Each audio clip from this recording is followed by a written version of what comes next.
sin saber que ese sería el último viaje de su vida. Sandra tenía entonces 17 años. Estaba en la mejor etapa de su vida, pero cargaba con las preocupaciones de una joven que recién empezaba a enfrentarse al mundo. Acababa de sufrir el golpe de no ser aceptada en la universidad y buscaba desesperadamente un trabajo para ayudar a su familia y perseguir su sueño de ser modelo. En ese momento de vulnerabilidad y deseo de oportunidad, conoció a Javier a través de Facebook.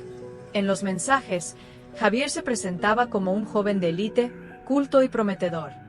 Él supo utilizar palabras dulces y la promesa de un atractivo trabajo como edecán para tejer una trampa perfecta. El 27 de junio de ese año, Sandra decidió viajar desde Ixtapaluca hasta la estación del metro Tlatelolco para encontrarse con su supuesto benefactor. Las cámaras de seguridad de la estación captaron la última imagen de la joven caminando junto a un chico de aspecto intelectual, con gafas, que parecía totalmente inofensivo. Fueron al cine y pasearon por un parque como cualquier otra pareja joven. Sin embargo, cuando la oscuridad cayó y Sandra aceptó entrar al departamento de Javier en la unidad Nonoalco, involuntariamente entró en el territorio de un monstruo oculto bajo una fachada de intelectualidad.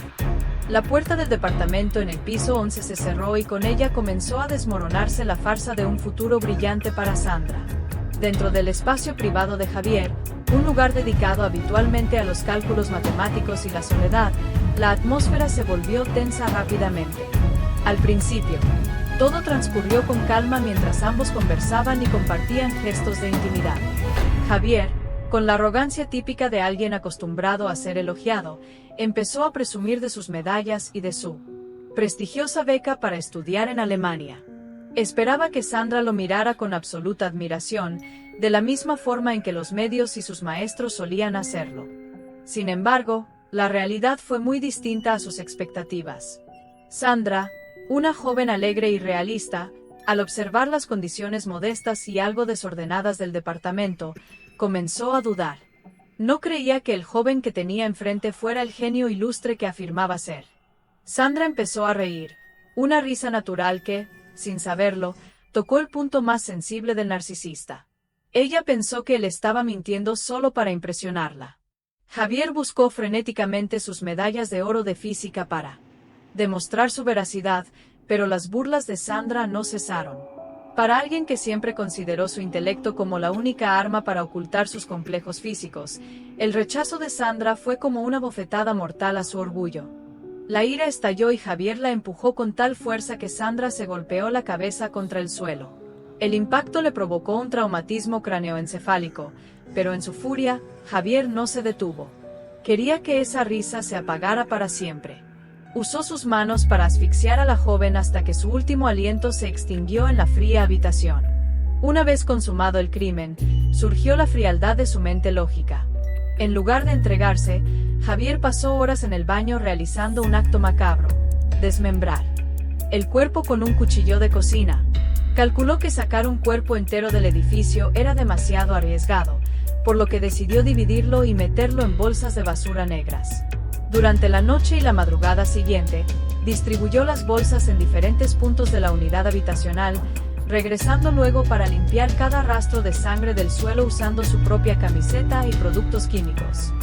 Mientras Javier limpiaba silenciosamente la escena del crimen, la familia de Sandra en Ixtapaluca comenzaba a caer en una pesadilla de incertidumbre. Cada minuto que pasaba asfixiaba el corazón de sus padres, quienes esperaban ansiosos noticias de su hija.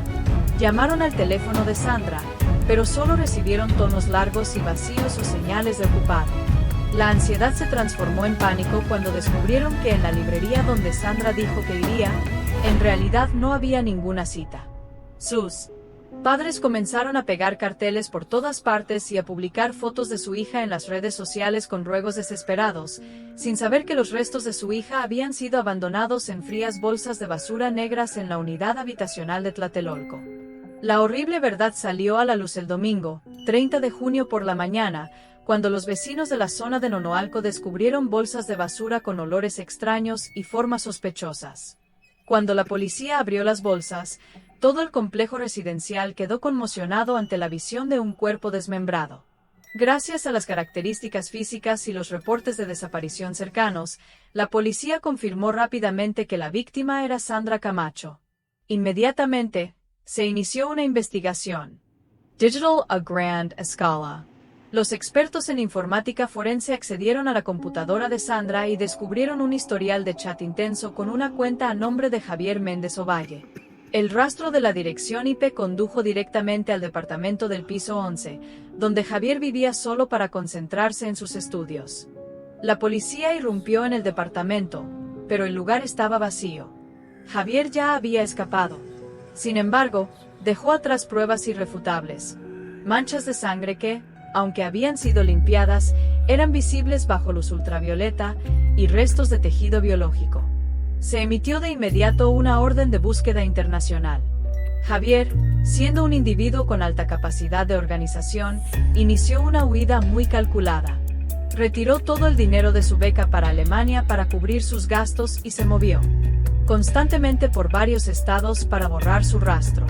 Incluso logró eludir a la policía en una ocasión por muy poco, cuando su padre intentó atraerlo para que se entregara, pero su instinto de depredador le permitió detectar la presencia de agentes encubiertos y desaparecer entre la multitud de forma milagrosa. Tras escapar del cerco policial en la capital, Javier Méndez Ovalle inició un nuevo capítulo en su vida como prófugo en la ciudad de San Juan del Río, en el estado de Querétaro. Este era un lugar donde conservaba recuerdos de su infancia y creía que la tranquilidad de esta tierra sería el escudo perfecto para ocultar su atroz crimen. Allí, quien fuera el orgullo de la física mexicana se despojó por completo de su pasado glorioso.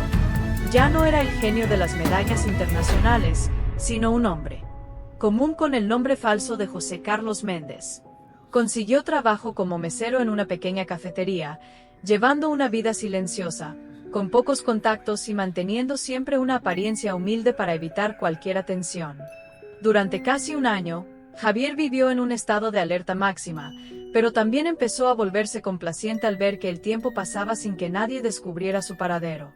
Trabajaba con diligencia y se ganaba el aprecio de sus compañeros por su inteligencia y calma. Nadie podía sospechar que aquellas manos que servían tazas de café eran las mismas de un asesino a sangre fría. Sin embargo, la justicia tiene un brazo largo y la persistencia de los investigadores no permitió que siguiera libre. Para siempre. Los agentes no dejaron de rastrear cada pista, desde pequeñas transacciones financieras hasta sus antiguos contactos. Las grietas en su seguridad aparecieron cuando los esfuerzos de vigilancia y el análisis de su comportamiento se centraron finalmente en la zona de Querétaro.